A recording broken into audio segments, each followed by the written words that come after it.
조강지처럼 제목 갖고 강의를 하려고 하는데 우리 어머니 한만 우리 어머니 생각이 너무 많이 나서 너무 가슴이 많이 아픈 거예요. 왜 그때 살았을까? 지금 살았으면 얼마나 좋았을까? 그런 생각 많이 했어요. 이 조강지처란 말의 조자가 술지경의 조자입니다. 강자는 벼강자예요. 우리 어머니는 머리뼈 고운 걸 가지고 개빵 만들어서 그걸 끓이었어요. 저도 우리 어머니 세대에 같이 살았기 때문에 조강지에서 살았어요. 아침 저녁으로 술제비를 먹었어요. 그걸 끓이었어요. 그래서 술이 취한 건 생각을 왜 땅이 올라갔다 내려갔다 하면 그 말만 했었어요. 취했다는 걸 몰라서 그런 생각했어요. 또 그때 너무 피난 몇 살 때 피난 나가서 어려우니까 내가 영양실적으로 죽는다고 그랬어요. 자, 할아버지가 점심 한 끼 안 주려고 시골로 피난 갔으니까 지금같이 이중찬 빗정 유리에서 얼마나 좋았겠어요. 창호지 발랐어요. 한겹. 그러니까 바람이 굉장히 많이 들어왔는데 할아버지가 거기다 모포를 딱 씌워놓으니까 이게 낮인지 밤인지 뭐 계속 자는 거예요. 점심 한 끼 안 주려고 그런 세월 보냈어요. 자, 우리 어머니 지금 생각해도 너무나 마음이 아파요. 더 살아계셨으면 내가 좀 보답할 텐데 이런 생각 굉장히 많이 했습니다. 그래서 오늘 제가 작은 도서관 하는 줄 알고 조금이나마 어머니를 은혜드리기 위해서 어머니 은혜를 부리려고 했어요.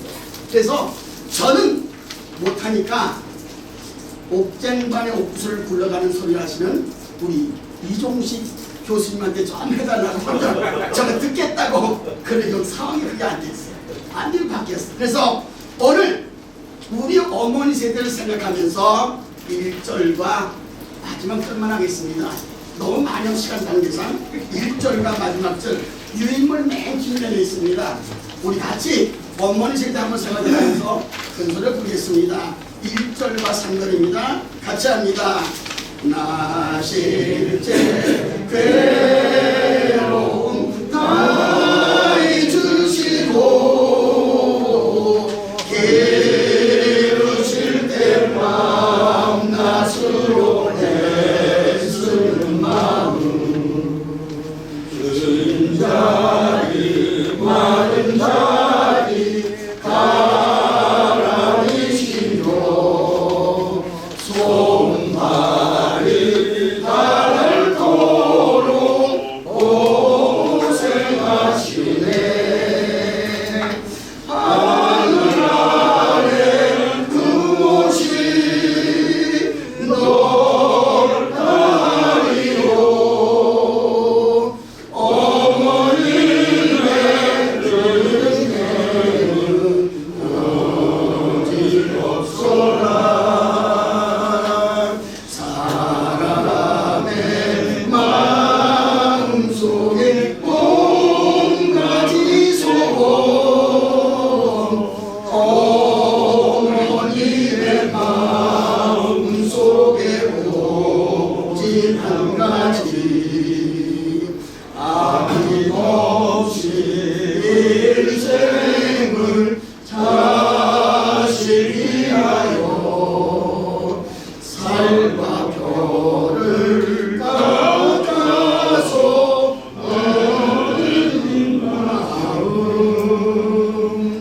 인간의 그 말이요. 어머님의 사랑은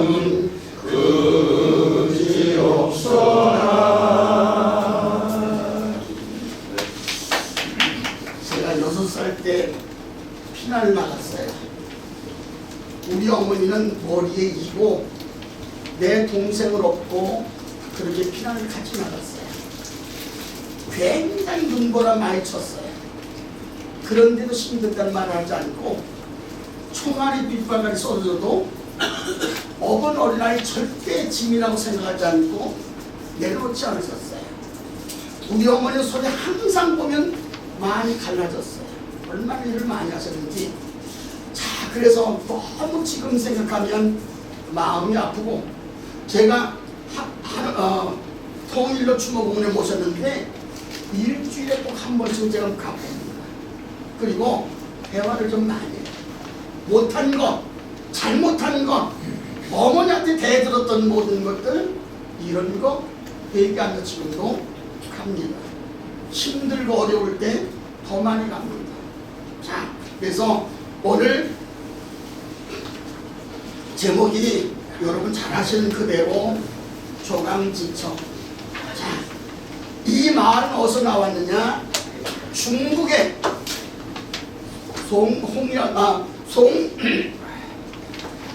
중국의 송홍전이라는 사람이 의해서 이 말이 나왔는데, 천밀이지만 너무 식견이 많고 일을 잘하는 거예요. 그래서 광무제라는 왕이 그를 등용을 시켰는데, 정말 광무제 왕조 생각 볼 때 너무 선택을 내가 잘했다. 정말 훌륭한 사람이다. 그런데 광무제 누나인 호영공주가 혼자 살았어요. 과부였어요. 그래서 어떻게 하면 자기 누나를 소개해서 마지막 남은 여생을 잘 살 수 있게 만들 수 있을까? 그래서 자기 누나 호영공주를 병풍 뒤에 숨겨놓고 홍전이라는 사람을 불러서 대화를 합니다. 사람이 가난할 때 만난 친구는 내가 잘 살면 그 친구를 멀리하고, 그 다음에 가난할 때 만났던 아내는 내가 잘 되면 그 아내를 버리고 좋은 사여자를 얻는데 이것이 인지상정 아니냐? 요렇게 송홍전에게 대답을 했어요. 물었어요. 그랬더니 송홍전이라는 사람은 의외로 반대말을 했어요. 내가 힘들고 가난할 때 알았던 친구, 나를 도와준 친구는 절대로 잊으면 안 된다고. 그 다음에 가난했을 때 만난 아내는, 힘들고 어려울 때 같이 섰던 아내는 절대로 버리면 안 된다고. 그래서 광무제와 병풍 뒤에 숨었던 호영공주는 실망했어요. 다른 사람 다 그렇게 하니까 이 사람도 그렇게 해서 나와 결혼을 살았으면 좋겠다, 이런 생각인데 아니었었어요. 그런데 광무제는 그때부터 더 신뢰를 많이 했어요. 야, 이 사람은 정말 인격이 된 사람이다. 그래서 더 크게 사용했다는 그런 이야기 있습니다. 자, 그런데 우리 조선조에도 보면 그랬어요. 조강지쳐 버리면 큰일 난다, 라는 말 많이 했습니다. 그리고 조강지처 속에는 칠거지약이라는 말이 있어요. 칠거지약을 범하면 남편에 의해 쫓겨나는 것이 아니라 그 가문에 의해 쫓겨나는 거예요. 우리 가문이 어떤 가문인데 가문을 쫓아내는 거예요. 자, 첫 번째 칠거지약 첫 번째가 뭐냐? 불순구고, 시부모니에 순종하지 않는 거, 시부모니 대들하는 거, 이건 절대 안 되는 거예요. 그래서 내쫓는 거예요. 두 번째는 무자, 아들을 낳지 못하는 경우. 세 번째는 음행, 행실이 음탕한 경우. 네 번째는 질투하는 경우. 다섯 번째는 악질, 나쁜 병에 걸린 여자. 여섯 번째는 구설, 말이 많은 경우. 일곱 번째는 절도, 도둑질하는 경우. 이렇게 7가가 있어요. 그런데 6가지는 내가 노력하고 애쓰면 할 수 있어요. 그런데 한 가지, 두 번째, 무자, 아들 낳는 건 마음대로 할 수 없잖아요. 우리 가문 어떤 가문인데 대를 떠나면 되느냐고 가문을 쫓아내는 거예요. 이런 7거제약을 우리 어머니 존재했어요. 그리고 내가 조강지처를 굉장히 자부심을 갖고 살았어요. 나는 그래도 힘들고 어려웠지만 내가 이 가문을 지켜냈다. 굉장히 자부심을 갖고 살았어요. 우리 어머니가 그랬어요. 자, 그런데 이렇게 지엄한 7거제약이 있는 가운데 불구하고 삼불계라고 하는 것이 있습니다. 첫 번째 삼불계가 뭐냐? 내가 7거를 제했다 할지라도 삼불계 첫째는 쫓아내도 갈 데 없는 여자 못 쫓아냅니다. 지금도 보면 친정이 없는 사람이 있어요. 그럼 갈 데가 없으니까 절대 쫓아내면 안 되는 거예요. 두 번째는 시부모를 3년간 함께 3년상을 벗은 부인은 못 쫓아냈어요. 3년상 말은 쉽습니다. 그러나 매월 초하루만 되면 상복을 입고 산에 가서 제사 지내고 밥을 떠놓고 그랬었어요. 굉장히 힘들었어요. 우리 아버지 돌아가신 우리 어머니가 삼정을 마루에다 해놨는데 그거 지키기가 굉장히 어려웠었어요. 그래서 제가 없앴어요. 또 없앤 이유는 어머니가 안 계셔서 가만히 보면 그 밑에서 물고 계셨어요.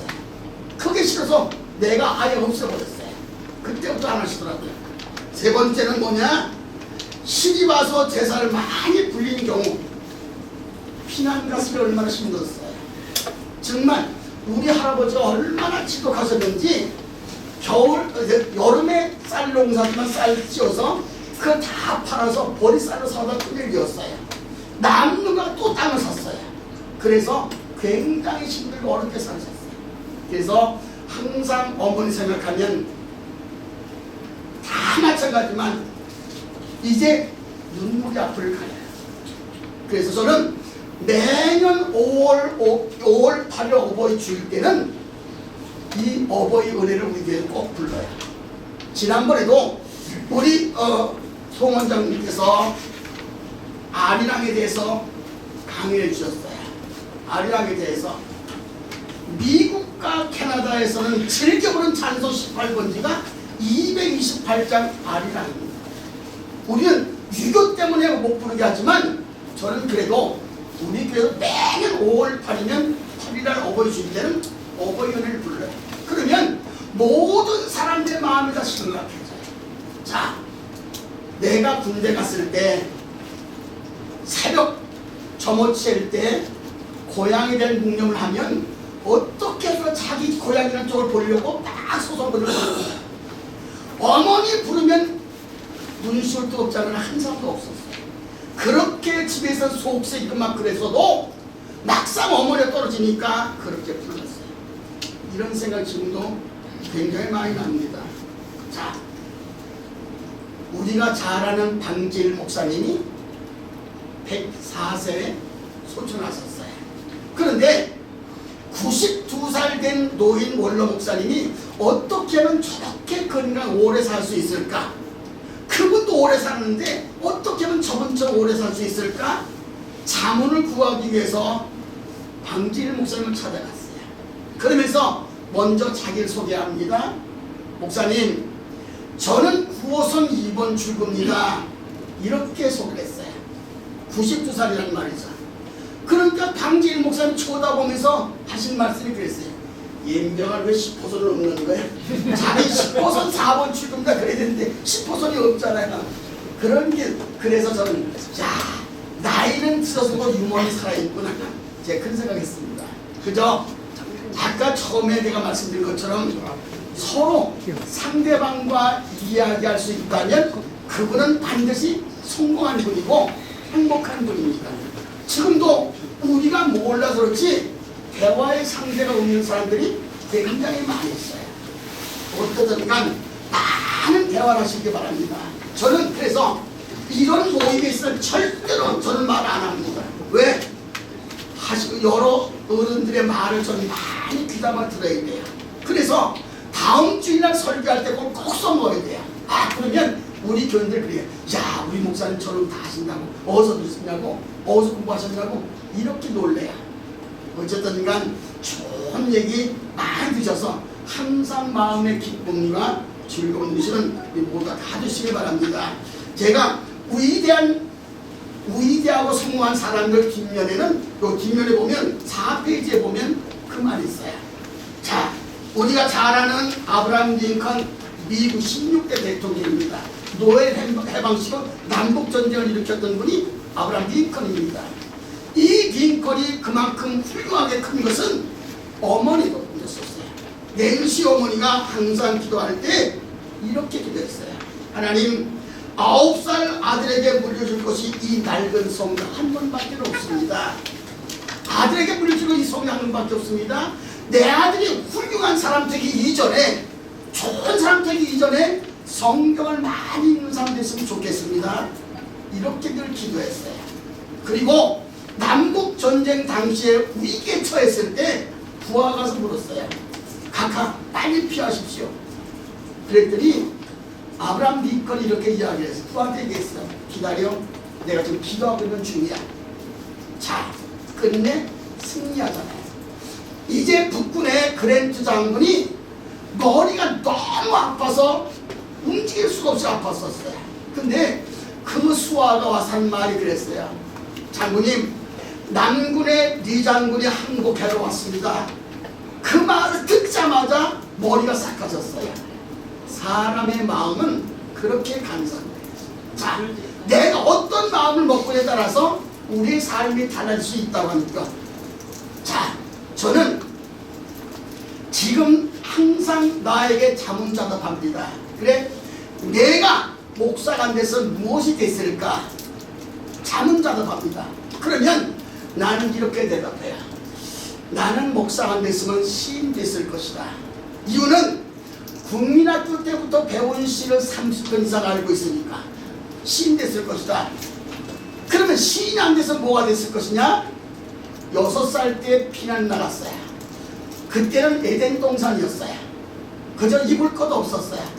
그런데 밤에 마당에서 멍석 피고 자니까 모기들이 야, 순수한 오염되게 자연산 왔다고 얼마나 뜯어먹을 덤비는지 견딜 수가 없었어요. 잠을 못 잤어요. 그리고 우리 어머니 하신 말씀이 그랬어요. 얘야, 잠이 안 오거든 별을 세면 잠을 잘 수 있단다. 그래서 그때부터 별을 수없이 많이 셌어요. 지금은 오염돼서 별이 잘 안 보이지만 그때는 오염이 하나라도 손만 뻗치면 별을 잡을 수 있는 그렇게 낮은 곳에 있었어요. 자, 별을 많이 세다 보니까 더 발전해서 노래를 시작했어요. 저 별은 나의 별, 저 별은 너의 별, 노래로 발전했어요. 그래서 요즘은 이제 주간반 학생들을 가르칠 때 보면 나이가 다 많은 분들이 옵니다. 그분들 직장 생활하다가 끝나면 공부하러 오는 거예요. 얼마나 피곤하겠어요. 낮에는 직장 상사한테 까이고 참 피곤하고 그러니까 좋습니다. 어떻게 하면 저분들 안 좋게 할 수 있을까? 그래서 넌센스 퀴즈를 많이 냈어요. 뭐냐? 하늘의 별이 몇 개인 줄 아십니까? 여러분 하늘의 별 몇 개라고 생각하세요? 하늘의 별, 전 공식이 있습니다. 자, 제 공식은 정확한 공식은 이렇습니다. 사방에 별이 빽빽하게 있어요. 그렇죠? 빽빽이면 200이니까 2, 4, 8, 800개. 그 가운데 스물스물 있더라고요. 그래서 840개다. 저는 공식이 그렇습니다. 더 된다고 생각은 나가서 올밤은 자지마를 세워봐라. 그래. 그래서 학생들 졸지 않게 만들려고 애를 많이 써 강의를 많이 했어요. 저 오늘 이 조강주차라는 것도 굉장히 많이 강의를 했습니다. 왜? 잊어서는 안 될 거니까. 이런 분들이 있었기 때문에 오늘 우리가 있어요. 아무리 요즘 젊은 사람들 그렇게 큰 소리 치지만 부모가 없는 사람은 절대 자녀가 없어요. 저는 1년이면 딱 2날이 없었으면 좋겠다는 날이 있어요. 내가 예수 믿으면서 우리 할아버지 아버지 얼마나 무서운지 예수 믿으란 말 한 번도 못 해봤어요. 근데 지금 추도 예배 때 내가 예배를 드릴 주관자가 되어 있잖아요. 뭐라고 내가 예배를 드릴까? 내 두 아이들한테 뭐라고 해야 될까? 이거 굉장히 걱정돼서 이날은 차라리 2날은 없었으면 좋겠다. 그런 날이 있습니다. 지금도 아버지 그러면 무섭다. 그것밖에 생각 안 해요. 옛날 아버지는 왜 그렇게 위험을 세우셨는지, 왜 그렇게 무서웠는지 모르겠어요. 제가 피난 나가서 못 먹어서 영양실에 걸렸습니다. 친구들과 놀다가 내가 맞고 들어온 날 굉장히 많이 있어요. 울고 들어온 날 많이 있었어요. 그러면 우리 아버지는 딱 보고 울고 들어오면 한 대도 없대. 이 자식 맞고 들어오긴다고, 맞고 들어왔다고. 우리 어머니 한 말에 어떤 일이 내 자식 폈냐고 가자. 그가 막 가서 따지고 막 그랬어. 네 엄마한테 혼난다고. 그 가보니까 우리 아버지 보니까 나도 쪽반대 맞지. 쪽반대면 또 때리는 우리 아버지 그래요. 이게 아버지의 사랑이었었어요. 그분이 날 사랑하지 않아서 그런 게 아니라 아버지의 사랑 방법이 그때는 그랬다고 합니다. 응? 그래서 요즘 아버지들 보면 그렇게 부러울 수가 없어요. 그저 친구한테 막 친구로 막 그러잖아요. 그죠? 옛날엔 그랬어요. 저 큰일 났었어요. 그저 머리만 만져도 큰일 나고 어깨만 만져도 옛날 큰일 났어요. 응? 그런데 그렇잖아요. 근데 제가 홍콩에 갔을 때 고산족 저기 그 문화재 하는 데 갔었어요. 미국의 할아버지가 내 옆에 앉았는데 손자가 없어지는 거예요. 할아버지가 잡을 안 서갑니다. 외국에 가서 손자를 잃어버렸으니까 잡을 안 서대요. 그러다가 어쩌다가 손자 할아버지 찾았는데 그 손자가 할아버지 뭘 다 흔드는 거예요. 그래서 내가 그런 얘기를 했어요. 할아버지 뭘 그러면 큰일 난다고 하니 할아버지 머리가 중요한 것처럼 나도 할아버지가 중요하다. 그래서 흔든답니다. 자, 미국 사람은 뭔가 다르게 달라요. 저는 미국 사람을 굉장히 좋아하는데 왜 좋아하느냐? 우리가 어려웠을 때 빵과 복음을 그들은 우리에게 줬어요. 그래서 저 굉장히 좋아하고요. 미국 사람들은 처음 보고 지나간 사람은 그냥 절대 안 지나갑니다. 땡큐하고 지나가고 웃으며 지나가요. 미국 사람들은 바꾸어서 우리 한국 사람이 지나갈 때 고맙습니다. 그러면 역설가 야 누구 놀려? 내가 너 무엇한테 고맙 떠느냐고 그럴 거예요. 또 웃고 지나가 보세요. 아유 안 된다. 저 사람 좀 나사가 좀 빠졌다. 그럴 거예요. 미국 사람 붙들어놓고 내가 그랬어요. 왜 땡큐를 하십니까? 이랬더니 그분 대답이 내 마음 속 들게 했어요. 평생 만날 계획이 없었는데 하나님께서 당신 같은 귀한 분을 만나게 해서 고맙다고 그랬다. 아, 나보고 귀한 분이라 처음 만났는데 당신같이 귀한 분을 만나게 해서 고마워서 땡큐라고 합니다. 얼마나 좋은 말입니까? 우리는 그런 걸 좀 배웠으면 참 좋겠다는 생각이 들어요. 참 좋겠습니다. 그래서 오늘 제가 두서없이 말씀드렸고 또 저는 많이 들어야 내가 되는데 오늘 어르신들 앞에 제가 좀 떠들었어요. 너무 죄송하고요. 많은 가르침해 주시기 바라고요. 전 여기 참 잘한다 생각해요. 제가 못 들으려고 와서 많이 듣고요. 또 내가 이렇게 살았으면 좋겠다는 건 모범들이 되셔서 너무너무 저는 감사해요. 그래서 원장님 뭐 하라면 그저 순종하려고 애를 씁니다. 왜? 잘릴까봐. 나오지 말라고. 굉장히 애를 씁니다. 어쨌든 우리 어머니 세대에 그런 분들이 계셨기 때문에 오늘 저와 여러분이 있다고 하니까 조강지처가 술찌개미 조자하고 격앙자라고 하는 걸 잊지 마시고 항상 기억하시기 바랍니다. 제가 우리 학생들 데리고 베트남 다낭 갔는데 그 다낭은 월맹과 월남 중간 부분이라 제일 전쟁 치열했던 데예요. 자, 그 사람들은 베트콩이라고 해서 게릴라 작전에서 낮에는 파트가 일하고 노래가 일하고 밤에만 그 싸웠어요. 그러니까 어떤 놈이 괴뢰군이 저기 게릴라 군인인지 모르니까 최명심 장군이 그랬다고 해요. 자, 많은 거 원조해 주겠다 모여라. 그러니까 큰 동네 많은 동네 몇 군데 선전 거리 모여라. 근데 38만이 모였답니다. 근데 그 38만 모인 사람을 보고 너희는 다 베트콩에서 한 번에 다 죽여버렸다고 그래요. 그래서 베트콩에서 한국군 주먹이를 무지하게 많이 세워놨어요. 다낭에 무지하게 많이 세워놨는데 지금 남아있는 건 3군데 남아있답니다. 너희 잘하는 후대는 반드시 이것을 기억하고 잊어버리지 말아라. 또 베트남 가이드가 저한테 이런 얘기를 했어요. 뭐라고 했냐? 한국이 일본에게 보상 요구한 총괄 것은 처음부터 보상 총괄한 것이 아니라 일본과 레벨이 거의 맞을 때 그때 총괄했듯이 우리도 한국과 레벨이 맞을 때 반드시 우리도 보상 총괄할 것이다. 이런 얘기를 좀 깜짝 놀랐어요. 응? 그 사람도 가만히 있겠습니까? 억울한 일 만났는데. 그러면 필리핀 우리 보상 총괄할 거예요? 필리핀도 보상 총괄할 거예요. 왜? 우리나라 6.25 때 쌍둥이 빌딩 줬잖아요. 광화문에 미국 대사관하고 경제기획원 쌍둥이 빌딩 무상으로 줬잖아요. 또 복싱을 해야 돼 체육관이 없으니까 장충체육관 무상을 치워줬잖아요. 그런데 좀 잘 산다고 해서 코리안 드림이라 만들고 우리 필리핀 사람 같은 이용만 하고 보상한다고 합니다. 자, 만약에 지금 우리나라 전쟁이 일어난다 가상하면 필리핀 절대로 안 올 겁니다. 박수 칠 겁니다. 자, 다시 한번 생각해보면서 옛날 어머니들 때 고마워하면서 항상 살아계실 때 섬기기 바라라. 지나간 후면 애들을 버려리 평소에 고쳐 못할 일이 이뿐인 가로라. 그런 시가 있습니다. 꼭 항상 부모님들에게 최선 다하시는 우리 어르신들 다 되시기를 간곡히 부탁 말씀드리면서 제 강의를 여기서 마감하겠습니다. 감사합니다.